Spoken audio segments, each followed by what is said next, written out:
Listen, if it's one thing that I'm pretty sure we're all aware of is that life is out here moving fast, okay?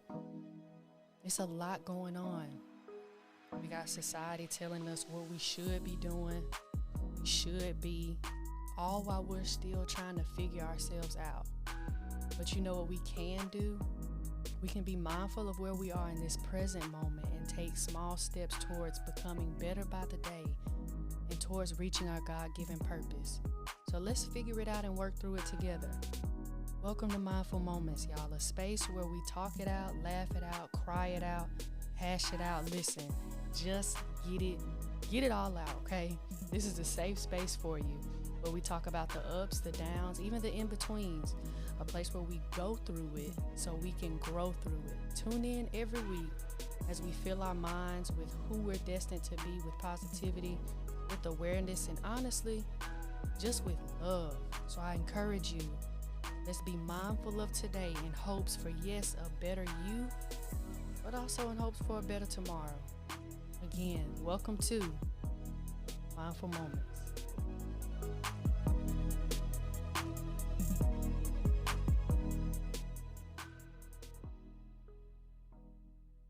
Welcome back to another episode of Mindful Moments. I'm your host, Jada Lowe. If this is your first time listening, if this is your first time watching, thank y'all for tuning in. I don't take it lightly that you've taken the time out of your day to watch your girl. And if you're coming back, those sentiments are the same. And thank y'all for circling back to listen to another episode. So I'm not going to tarry. Let's get straight into it. Y'all know, like, these past few episodes, we've been covering like things to be more mindful of as we're not just maneuvering through the year, but like the different seasons of life, right? And so one word that stuck out to me, and it's been something that I've been trying to focus on doing a better job at, is attention. What am I giving my attention to? Who am I giving my attention to? How do I delegate what I'm giving my attention to and how much attention I'm giving to certain things? So there's a word I'm about to say. It may ruffle y'all's feathers. If it doesn't, it definitely ruffles mine. I'm still trying to come to terms with it. I'm still trying to understand it. I'm still trying to learn how to do it. And that is compartmentalizing. Goodness gracious. I know people who are able to compartmentalize like down to the T, or at least it seems that way.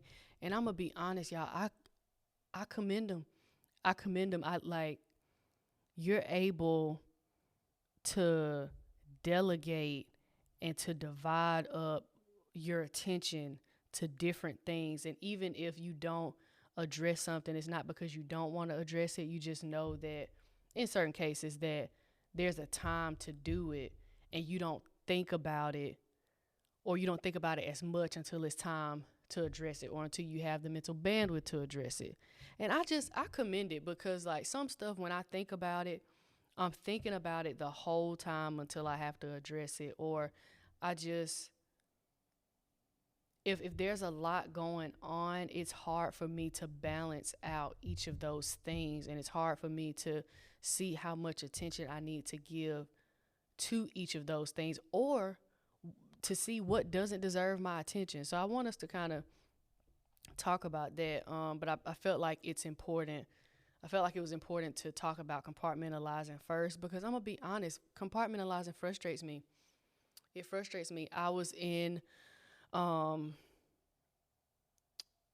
therapy, and my therapist was like, it was really good, but it's like, you in therapy for a reason, right?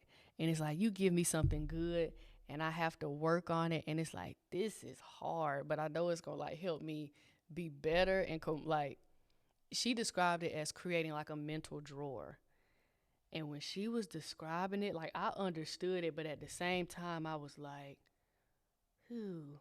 If you watching, you seeing the face I'm making, but if y'all listening, I just stared off into an abyss, because that's what it felt like. And I'm like, how are you able to do that? Like, you're able to tuck something away and come back to it. I have a tendency to wear myself out thinking about it before I can like not get it off my mind, or before I can give attention to it at a later time. Like, I commend people who are able to compartmentalize, even developing that. And I know I'm going to get to a place where I can, but right now it's a little frustrating. Not gonna cap you up, down, or around downtown. It's frustrating. Compartmentalizing is frustrating, and like thinking about it too long. And I also, there are some things that I just want to address in the moment. And I've learned that when dealing with people and when being in situations, sometimes things can't get addressed immediately, or you're having to learn people or the situation to navigate and see how things need to be addressed and when. And so it's like sometimes it's got to be tucked away, and you have to come back to it the next day. Or sometimes if you're in a situation, it may have to be tucked away for a few days. Sometimes you may have to deal with it right then and there and give all of your attention to it then and there. Sometimes you may only be able to give 30% of it, tuck it away, and then give the rest of the 70 so you can give your full attention to it. It's like, now I'm winded, now I'm tired, and you know what? Just throw it all away. Just throw it all away. But that's what I've been trying to learn, like compartmentalizing, and even like as it relates to the different areas of my life, because I feel like we all strive for a sense of balance. But there are some times where I feel like you have to be okay with the imbalance of balance. That's not me trying to make it complicated, but in the sense of like, there are certain aspects of your life where your 100% is giving maybe 70% to this certain thing. Not that you're not giving your full self to it, but there are other things that require more of your attention and more of your time and more of your effort, to where you can still give something to this in a way that's serving it, but in a way where what needs the full attention or what needs more attention gets that too. And it's like, it's the happy medium of finding that. And yeah, it's just, sometimes I don't want to think about it. Sometimes I think about it too much, instead of just like saying, Jada, okay, where can we divide this up into? And does it need to be thrown out? That was also what my therapist was telling me too. Like, you either need to store it away because you don't want to deal with it right now. It's something that deserves your immediate attention, or it's something that you just need to get rid of and burn up.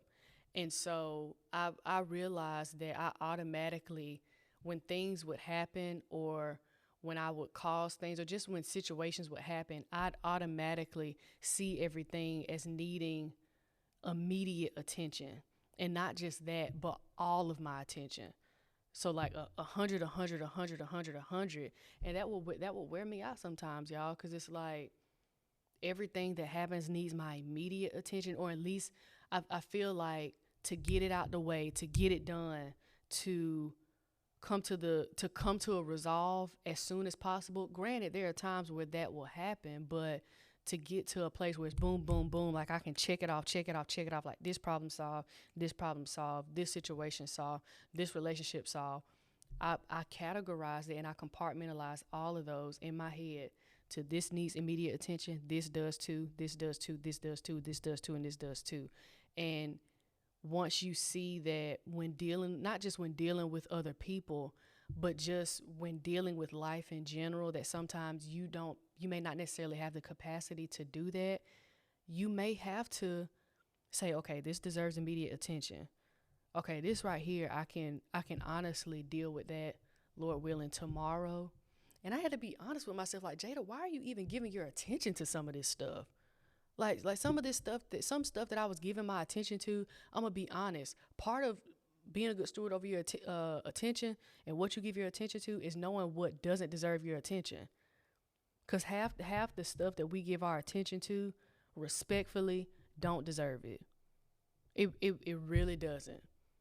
It really doesn't. Not because it's just some things just don't deserve as much attention as you're giving to it, or it doesn't deserve any at all. So that's what I've been trying to do in my head, and it's been helping me. And let me know what helps y'all too, but it's been helping me to like literally ask myself, like, if I'm going through something, like, okay, Jada, well, is this something that requires and deserves your immediate attention? Like, and I don't even want to, yes, to an extent that it matters to you, right? But also, like, if all of these things matter to you, okay, Jada, is this something that you can store away and maybe save for another day or save for later in the day? Is this something that you need to address right here and right now? Or is this something, and be honest with yourself, is this something that it really doesn't deserve your attention? It really doesn't. Because sometimes I work stuff up and give it more, I give it more weight than it actually holds. I give certain situations more weight than they actually hold. Not that they aren't valid, but when I actually take a step back or step out of myself and look at it, it's like that really didn't deserve your attention, or that really didn't deserve your full attention like you gave it. That didn't deserve as much attention as you gave it. And now these other things that you put on the back burner that actually needed your attention are suffering. And that's what I don't want to get to, a place where the things that actually deserve my attention start suffering because I'm not delegating what I give my time, my energy, and my attention to. So, and when I say attention is currency too, it's like, what am I exchanging my attention for? I'm giving my time to it. I'm giving my thing is, like, I'm giving my time, yes, but my time and my mental bandwidth to it. Like, there have been times where I've given so much attention to things and it's bogged me down so much to where I got tired, to where I got drained. Like, some stuff that doesn't deserve our attention, we end up getting drained over when we really shouldn't have given it that much attention in the first place. And just like understanding, like, I only have this X amount capacity. What needs to be here and what doesn't, and what needs to be put off until later. And I think when we understand that, we become better stewards over our attention. We become better stewards even over our time and our energy. Giving something attention takes energy. And y'all, I'm gonna be honest, I'm in a place where I'm being very cognizant of what I want to, like, take in relationally, mentally, spiritually, physically, emotionally. Before those things mattered to me, but not to the point like where I was questioning what I was giving my attention to. I just thought everything was the same. But now I'm seeing, like, okay, if I give so much attention to something that I could hold off on, or something that doesn't even deserve my attention, that it becomes at the expense of me. If I handle every single thing like it deserves immediate attention, I begin putting myself in a place where what I value can be compromised, that my time can be compromised, and my mental bandwidth can be compromised.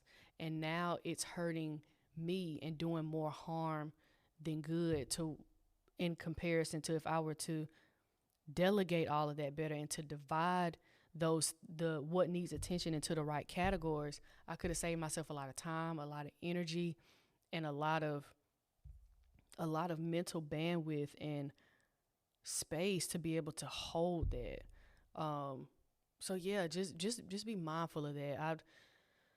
I became more mindful of it when I realized that I was and I know I'm not the only person, but I overworked myself about a lot of stuff, and it's even been, like, difficult still trying to get through that and not overworking, like, my mind when it comes to handling things. And I'm gonna be honest, we only have 24 hours in the day.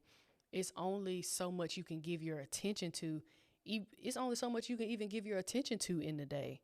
So if I only have this capacity and I'm overworking myself, like, I can just give attention to everything instead of being a good steward over it, I'm gonna wear myself into the ground. I'm going to wear myself into the ground. I just had to, I think once I realized the toll, hold on. I think once I realized the toll that it was taking, like, on me mentally, I hate that it took that, but that was the only way that I was going to be able to become more aware of it, and to see like a lot of the stuff that I'm tripping over, a lot of the stuff that I'm trying to give immediate attention to, this don't really, like, I'm gonna be honest, some of it doesn't matter, and some of it's like that just really didn't deserve the attention that you gave to it. And when it comes to like putting stuff like on the shelf, or putting stuff on the shelf and coming back to it, come back to it when you're in a space to be able to address it and give it attention. And when you have the mental capacity to do that. But yeah, I had to, and I encourage y'all to do this too. I had to be mindful of what I was giving my attention to, and I had to make note of what I was giving my attention to. Like, what type of situations was I in that was causing me, as a result, to have to give so much attention to it, to the point where it became draining? What things did I give my attention to that recharged me? What things did I give my attention to where it was kind of neutral? It was like, I could be good in this situation, but if I were out of this situation, it really wouldn't make a difference. Like, I'm good in or out. And I had to take note of that. Like, you have to take note and inventory of what you're giving your attention to. And because some of those things too that you're giving your attention to is a distraction. When you give, let me rewind. When the reason why I say it can be a distraction is because you get so caught up in it, and so much time has gone by to where you're like, dang, this kind of distracted me from, and I'm talking about the things that don't deserve your attention, or the things that you could have delegated a little better, right? Dog, I gave so much attention to this situation to where a whole month has gone by. I gave so much attention to this situation where I could have just kind of like not brushed it to the side, but I could have dealt with it later, so I could have handled something else. And now all this time has gone by. So attention, like, when you don't delegate your attention and find it, when you don't compartmentalize too, it can become a distraction. It can become a distraction. So yeah, I'm having to learn how to compartmentalize, and it's been a journey, to say the least, but I'm getting through it. I'm learning how to, I'm really trying to, everybody supposed to be saying be aware, but I'm like, can y'all give me a disclaimer about being aware? Like, I'm down for it. I love it. Don't get me wrong. But baby, it takes some elbow grease. Well, yeah, your attention is currency, and also, like, everybody doesn't deserve your attention. Everybody doesn't, like, we always talk about like time and energy and stuff, but attention, we talk about time, we talk about energy, we talk about effort. All of those things require time. Start over. Time, energy, and effort all require our attention. Everything and everybody doesn't deserve it. Attention goes into your time. When I give you my time, I'm giving you my attention. When I'm giving you like my energy, I'm giving you my attention. Like, I'm giving you the space to do what you need to do, or I'm giving this situation the space to do what it needs to do. And everything doesn't deserve that, y'all. Everything does not deserve that. And I just want us to be mindful of it. And I encourage you to take some, like, sit with yourself a little bit and take some inventory of like, okay, what am I giving my attention to? What are some things that I could set to the side and deal with later? And there may be some things that you sit to the side just simply because you need rest. Some of y'all may be giving so much attention to everything else but yourself. Sit down somewhere. Sit down somewhere and relax. It'll be okay with you not touching it for a while. And when you get the rest that you need, go back to it. Go back to it. That's a whole nother story. And what deserves immediate attention? What is priority? What's priority zero? What needs immediate attention? And so, like, delegate those things. Be a good steward over your attention, too, because that will weigh on you if you handle it wrong, if you mishandle it, and try to do a better job of compartmentalizing, not just your attention, but everything. Yeah, just attention's been on my heart because I've been trying to work through that. And compartmentalizing, though it's not easy, it can be done. Don't ask me when I'm going to come back on here and tell y'all when I've 100% been able to compartmentalize because I don't have an answer right now. But yes, be a good steward over your attention and know that your time, your energy, and your efforts all requires your attention to find it again. Attention is incorporated into those things too. Okay? And relax, rest, sit down somewhere. But yes, be a good steward over your attention because attention is currency, okay? So be mindful. Take some notes of like what has my attention, what's getting too much attention, and what doesn't need my attention at all. And you'll be surprised. You'll be surprised because I was threw me for a loop, but you'll be good. And work from there and know that you're worthy, you're capable. I love you. You're great. Y'all can always give your attention to mindful moments. I couldn't help it. It was there. But yes, y'all just be cognizant and know that you're worthy, you're capable again. And we're going to talk about, I'm going to just let y'all listen when it comes in the next episode. But yes, be mindful of what you're giving your attention to. And I love y'all, and I will see y'all in the next episode. Thank you for tuning in to another episode of Mindful Moments. I want y'all to remember this. Take it one step at a time. Know that you're capable. Know that you're worth it. Be intentional and know that everything you need to accomplish the things you want is already inside of you. But look, y'all, the podcast doesn't end here, okay? Be sure to follow me on Instagram and TikTok at O_Jada. That's O with 3 H's _JADA. You can see the visuals from past episodes and segments, and maybe even some teasers for upcoming episodes. And be sure to follow and like Mindful Moments on Apple Podcasts, Spotify Podcasts, and even Google Podcasts. And as you go through your day, remember to be mindful of today in hopes for a better tomorrow. I'll see you in the next episode.